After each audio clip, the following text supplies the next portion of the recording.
হুমায়ুনের বাবরির পাল্টা এবার রাম মন্দির। এবার মাঠে নেমে পড়লেন জেলার বিজেপি নেতা শাখারব সরকার। মুর্শিদাবাদে এবার হবে রাম মন্দির। রীতিমতো সোমবার নিজের বাড়িতে সেই রাম মন্দিরের নকশা দেখিয়ে সাংবাদিক সম্মেলন করলেন তিনি।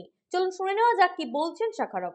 এই জেলায় যদি মনে করেন আপনারা যে বাবরি মসজিদ করছে হুমায়ুন কবির, তার পাল্টা রাম মন্দির করছে শাখারব, ভাবতে পারে, আমার কোনো আপত্তি নেই।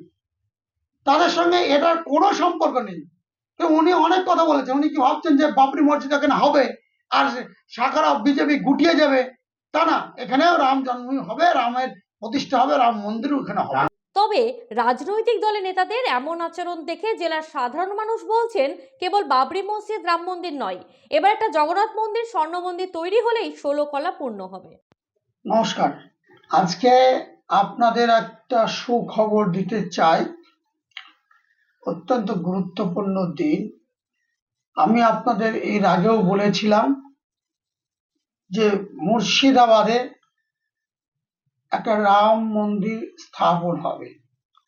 আমাদের আপনারা নিশ্চয়ই আগেও দেখেছেন, রাম মন্দির চ্যারিটেবল ট্রাস্ট, এই ট্রাস্টের মাধ্যমে আমাদের এই ফাইল, আমাদের রাম মন্দির চ্যারিটেবল ট্রাস্টের উদ্যোগে আমরা একটা এইভাবে এই রূপরেখা দিয়ে একটা রাম মন্দির বহরমপুর শহরে বা শহরের আশেপাশে, স্পেসিফিকলি আপনাদের আমি জায়গা বলছি না, কিন্তু এইটুকু জেনে রাখুন, আন্ডার পিএস অফ বহরমপুর আগামী 6ই ডিসেম্বর আমরা দিন ঠিক করেছি।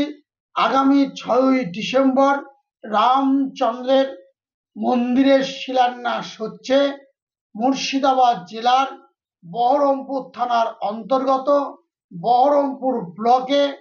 অনেকটা বড় জায়গা নিয়ে এটা হবে। ইলেকট্রনিক সরঞ্জাম ও ফার্নিচারের বিপুল সম্ভার নিয়ে বহরমপুর ইন্দ্রপ্রস্থে এবার হাজির শ্রীমা ইলেকট্রনিক্স ও ফার্নিচার। আসুন, আপনার মনের মতো জিনিস কিনুন।